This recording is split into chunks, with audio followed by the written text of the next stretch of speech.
For the first time in days, Joanna Vidal felt something akin to peace. Even satisfaction, or at least relief. Someone had responded to her call.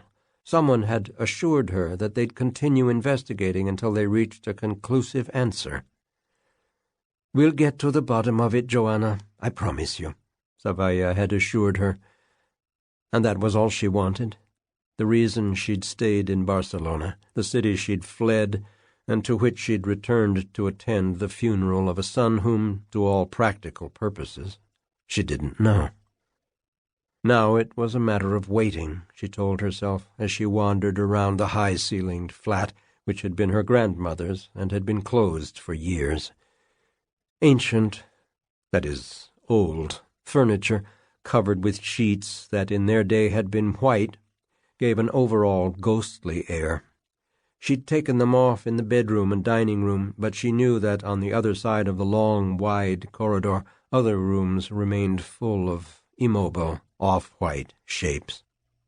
Her steps led her to the balcony where a half-broken green blind was shielding a row of flower pots containing only dry soil from the sun. She leaned out, and the midday sun made her half-close her eyes. This balcony was the border between two worlds. On one side, Asturias, the heart of the barrio of Gracia, now converted into a pedestrian street where boisterous people dressed in vivid colors, red, green, sky blue, were walking. On the other, the flat, faded by the years, with walls once an ivory color, now appearing grayish. She had only to raise the blind, allow the light to flood the interior, mix the living with the dead. But it wasn't the time. Not yet.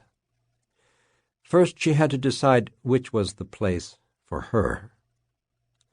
The heat made her return inside and head toward the kitchen in search of something to drink. Although she'd never been religious, she felt at peace in her grandmother's apartment. It was her private church. In fact, at the age of 50, it was all she could call her own. Her grandmother had left it to her when she died, against everyone else's wishes, probably because her mind was confused, and she'd forgotten in her later years that Joanna had committed the ultimate sin, the one which earned her the unanimous condemnation of her whole family. She took the plastic jug from the fridge and poured herself a glass of water. Maybe they were right, she thought, sitting on the formica chair with the glass in both hands. Maybe there was something cruel or even unnatural in her. "Not even animals abandon their babies," her mother had said to her, unable to control herself. "Leave your husband if you want, but the little one?" The little one. Mark. The last time she'd seen him was sleeping in a cradle, and now she was seeing him in a box of oak. And on both occasions all she'd felt was an appalling fear at her own lack of emotion. The baby she'd created and given birth to meant as little to her as the young man with very short hair, ridiculously dressed in a black suit, lying on the other side of the mortuary glass. "Hey, you came."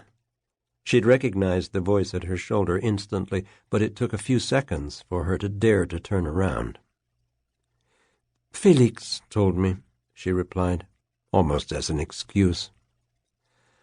A tense silence hung in the mortuary, which shortly afterward would unleash a torrent of whispers. She'd come in without anyone paying much attention, another middle-aged woman dressed discreetly in dark gray. But now she felt everyone's gaze fixed on her back. Surprise, curiosity, reproach. The sudden leading lady in a funeral that wasn't hers. "Enrique."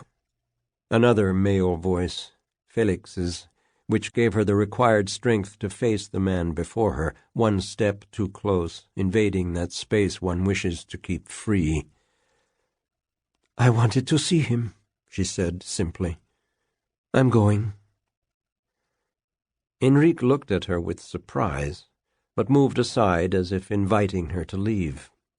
the same expression she'd read on his face the last time she saw him, 6 months after leaving, when he came to Paris to ask her to return home. There were more wrinkles around those eyes, but the mix of incredulity and disdain was the same. Both times Joanna asked herself how he could look so immaculate, well-shaved, suit without a wrinkle, the knot in his tie perfect, his shoes shining, an irreproachable appearance that aroused an instinctive aversion in her.